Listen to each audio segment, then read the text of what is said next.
Olá, bom dia para você que nos acompanha. Seja muito bem-vindo a essa edição. Estamos de volta ao vivo, são 11 horas da manhã pelo horário de Brasília. Vamos juntos conferir os principais destaques do Brasil e do mundo da tão esperada sexta-feira.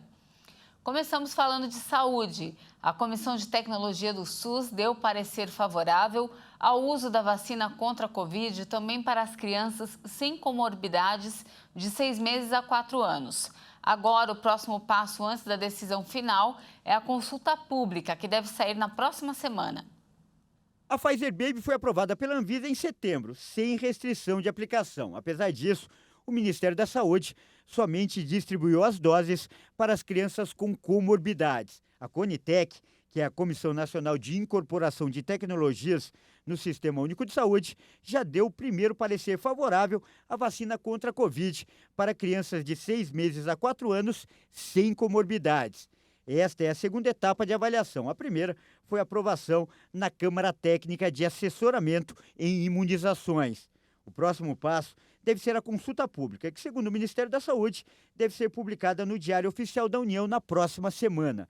A duração da consulta é de 10 dias. Após o prazo, as sugestões vão ser analisadas e o assunto volta a ser discutido na Conitec, para serem avaliadas quais alterações e sugestões devem ser incorporadas. 1 milhão de doses de vacinas pediátricas da Pfizer foram distribuídas pelo Ministério da Saúde em novembro. As doses foram distribuídas 14 dias após o governo recebê-las. De acordo com o Ministério da Saúde, como o imunizante não está fora do rol dos aprovados, nas próximas remessas todo o público deve ser incluído, se o parecer final for favorável. Ainda segundo o Ministério, não há data para uma nova distribuição. Agora falamos de político. O presidente eleito Lula quer esperar 2 semanas para nomear os ministros. Apesar disso, alguns nomes já estão sendo cogitados nos bastidores. Pressionado pelo mercado financeiro, por opositores e até por políticos aliados a anunciar seus ministros, o presidente eleito Luiz Inácio Lula da Silva segue sem nomear a equipe do governo do Brasil. Assessores informaram que o petista está decidido a divulgar os nomes somente depois de ser diplomado pelo Tribunal Superior Eleitoral, o que está marcado para acontecer em 12 de dezembro, daqui a quase 2 semanas. O ministério, que chega a ser apontado por analistas como um dos motivos para a dificuldade na articulação da PEC da transição, é visto por Lula como um benefício. O presidente eleito avalia que a situação é mais confortável para construir uma base parlamentar forte para o início de seu governo. Além disso, Lula não quer entregar cargos às legendas antes de garantir apoio delas neste ano, na aprovação de uma versão da PEC que dê espaço fiscal para o próximo governo cumprir as promessas e fazer investimentos. O presidente eleito deu sinais de que pessoas do partido podem ficar de fora dos ministérios no novo governo.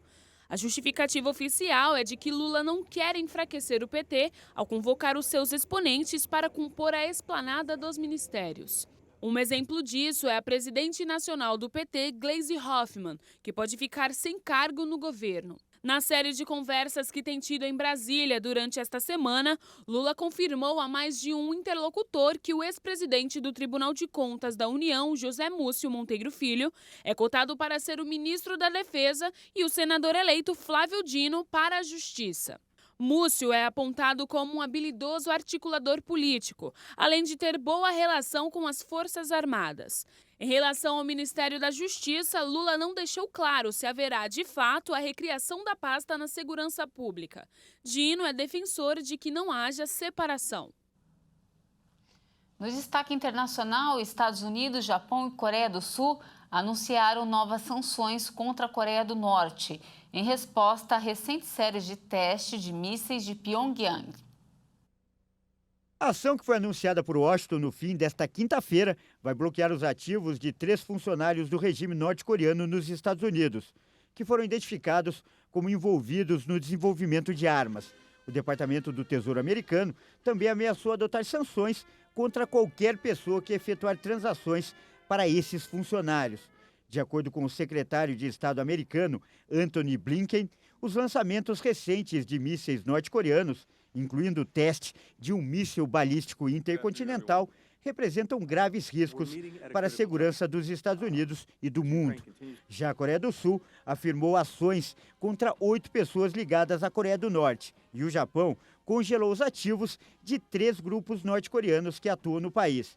O governo dos Estados Unidos expressou frustração pelo fato da China, principal aliada da Coreia do Norte e da Rússia, ter bloqueado os esforços do Conselho de Segurança da ONU para impor sanções mais duras contra Pyongyang.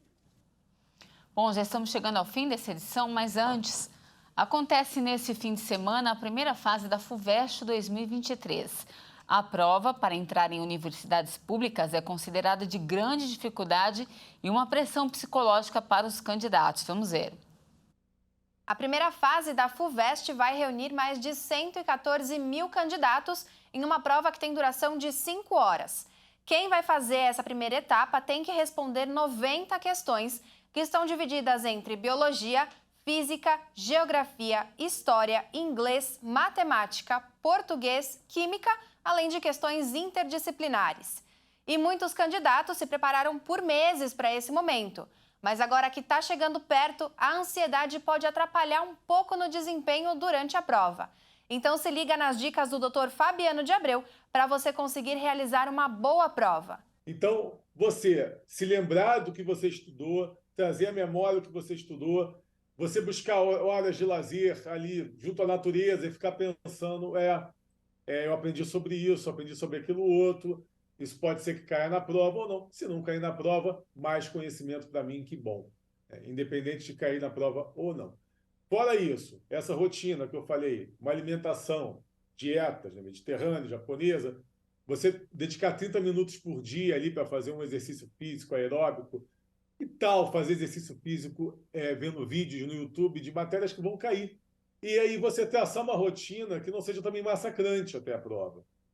Você não vai ficar estudando o dia inteiro, você teve tempo suficiente para estudar. Então, você vai traçar horários, estuda ali 1 horinha, dá uma descansada, mais 1 horinha, dá uma descansada. E quando chegar antes da prova, um dia antes da prova, não estude. Um dia antes da prova, não estude. Recomendo que não estude. Lembrando que o resultado da primeira fase vai ser divulgado no dia 16 de dezembro e a prova da segunda fase para os classificados vai acontecer aí nos dias 8 e 9 de janeiro de 2023, com os resultados sendo divulgados no dia 30 de janeiro. Então agora é só seguir as dicas aí do Dr. Fabiano e fazer a prova com calma para garantir um bom resultado. E essa edição fica por aqui, agradeço demais a sua companhia. A gente volta a se encontrar daqui a pouquinho na edição de 1 da tarde. Não saia daí, porque a Dani Paris esperamos você. Até mais!